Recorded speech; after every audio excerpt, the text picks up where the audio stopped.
Hello दोस्तों, नमस्कार। मैं अभिजीत शर्मा। आज का वीडियो शुरू करते हैं। ग्रेटा थनबर्ग नाम की एक स्वीडन नाम के देश की 18 साल की लड़की है, 17-18 साल की लड़की है, जो अभी पिछले 2 साल में अमेरिका की बुराई करके और डोनाल्ड ट्रंप की बुराई करके बहुत फेमस हो गई है।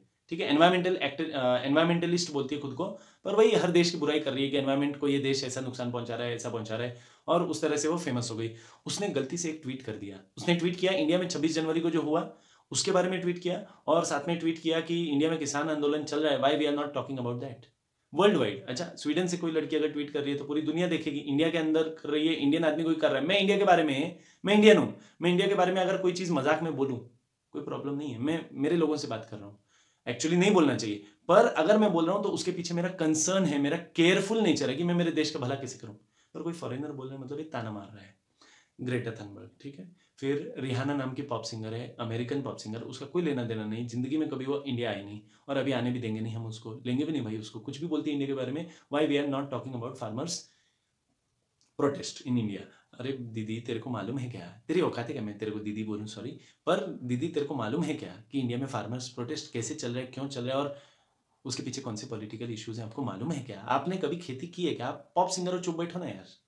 अब अगर मैं किसी साइंटिस्ट को गाली दूं, मेरी क्या औकात है भाई साइंटिस्ट को गाली देने की? मैं खुद साइंटिस्ट नहीं हूं, मैं खुद नहीं बना, मतलब मेरा इंटरेस्ट भी नहीं है। पर मानो अगर मेरा इंटरेस्ट होता और मैं बहुत मेहनत करता और नहीं बन पाता, तो मेरा क्या हिम्मत कि मैं किसी साइंटिस्ट को बोलूँ कि तू कुछ नहीं कर सकता, साइंटिस्ट लोग करते ही क्या है। वैसा बात है। तो उसका लेना देना नहीं फार्मर्स से। उसकी पीढ़ियों में किसी ने, वंश में, पूर्वजों ने कभी खेती नहीं की, इंडिया नहीं आए, वो इंडिया के फार्मर्स के बारे में बात कर रही है। अच्छा, ये तो कुछ नहीं है। सबसे मेन बात यह है, ग्रेटा थनबर्ग ने गलती से एक टूल किट शेयर कर दिया ट्वीट पे। अब आप सोच रहे हैं टूल किट क्या होता है, बताऊंगा तो होश उड़ जाएंगे। टूल किट वो होता है जिसमें सारे प्लान लिखे होते हैं। 26 जनवरी को कितने बजे कौन क्या ट्वीट करेगा, 27 को क्या करेगा, 28 को क्या करेगा। ये टूल किट उसने किया शेयर 28 के करीब, 28 जनवरी को। 26 जनवरी को दंगा हुआ दिल्ली में, फार्मर प्रोटेस्ट चल रहा है 80 दिनों से करीब करीब। और पॉइंट ये है कि उस टूल किट में लिखा था, 28 को शेयर किया गलती से, और फिर ट्वीट डिलीट भी कर दिया, पर लोगों ने तब तक उसको डाउनलोड कर लिया था, तो लोगों के पास उसका लिस्ट पहुंच गया। आप गूगल पे डालिएगा tool kit of greater Thunberg, आपको समझ में आएगा। 28 जनवरी या 27 जनवरी को उसने वो शेयर किया कि 26 जनवरी को कितने बजे कौन सा सेलिब्रिटी क्या ट्वीट करना है। मतलब ये मैसेज था, उनको पैसे मिले थे सेलिब्रिटीज को। 27 को क्या ट्वीट करना है, कितने बजे, 28 को क्या करना है, 29 को क्या करना है। अच्छा, 27-28 तारीख को, 26 का तो पता है, ठीक है, वो ट्वीट आ चुके हैं, वो कोई भी लिख सकता है कि 27 को इसने ट्वीट करना है, 26 को इसने करना है। 29, 30, 31 तारीख के भी ट्वीट किसने क्या करने हैं वो लिख के आ गया। और वो कौन से ट्वीट है बताए? इंडिया के against. Why we are not talking about farmers protest in India, what is Indian democracy doing, ऐसा सब।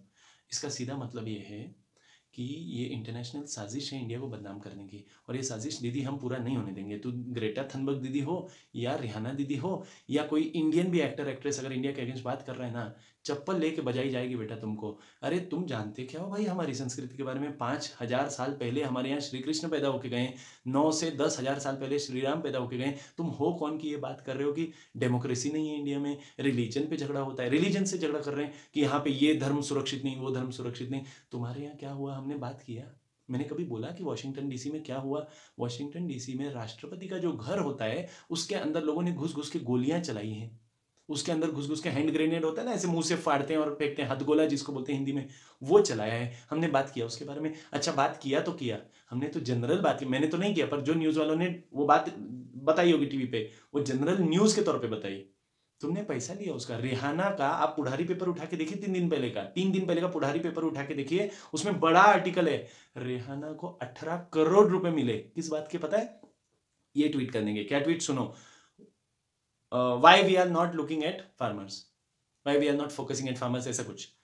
समझ में आ रहा है? हम क्यों ध्यान नहीं दे रहे हैं कि इंडिया में फार्मर प्रोटेस्ट में क्या चल रहा है? मेरे को एग्जैक्ट वर्ड्स नहीं याद आ रहे हैं, पर यही ट्वीट उसने किया, और कितना पैसा लिया उसके लिए? 18 करोड़ रुपए। इसका क्या मतलब है? ऐसे ट्वीट के लिए कोई 18 रुपए देगा क्या? आप दोगे या मैं दूंगा? नहीं देंगे ना हम लोग।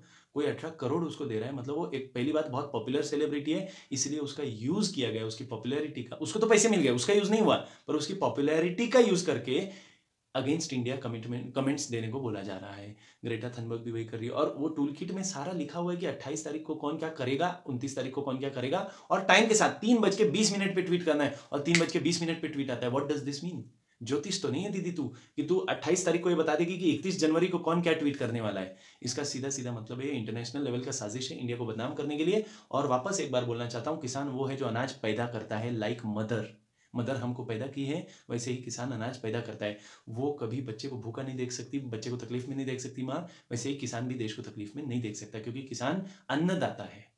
अन्नदाता किसान झंडा नहीं लगाता भाई दूसरे देश का या दूसरे धर्म का, तिरंगे के ऊपर कोई झंडा नहीं लगा सकता किसान। तो वो लोग थे, जब रिहाना को 18 करोड़ रुपए दे सकते हैं, 18 करोड़ रुपीस ग्रेटा थनबर्ग को दे सकते हैं, बड़े बड़े फॉरेन सेलिब्रिटीज, ऐसे सेलिब्रिटीज हैं जिनके मैंने नाम नहीं सुने, मेरा हॉलीवुड ज्यादा कनेक्शन, मेरे को पसंद नहीं हॉलीवुड वगैरह, तो मैंने नाम नहीं सुने, पर बहुत सारे लोगों ने बोला है।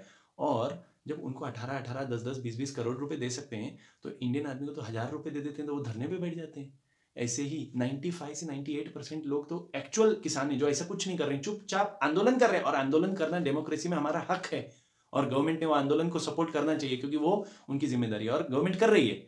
बात यह है कि वो जो 2 या 3 या 5% लोग हैं जो पैसा लेके बैठे हैं, उनके वजह से देश बदनाम हो रहा है। 26 जनवरी को उनके वजह से हुआ था। तो आखिरी मैसेज है ग्रेटा थनबर्ग, रिहाना जैसे नमूनों के लिए, उन लड़कियों, उन औरतों, उन आदमियों के लिए जो पैसा लेके देश को बदनाम मेरे कर रहे हैं। भले ही तुमको मेरी भाषा नहीं आती, पर बोल रहा हूँ, आई तो थी तू हमको तोड़ने, ऐसे ट्वीट करके, पर फेविकॉल से भी अच्छा जोड़ बना के गई है। जय हिंद। हम टूटेंगे नहीं, क्योंकि हम भारत हैं, हिंदुस्तान है, नहीं टूटेंगे। समझ गए? याद रखना, कितना भी ट्वीट कर ले, हम नहीं टूटेंगे। जय हिंद।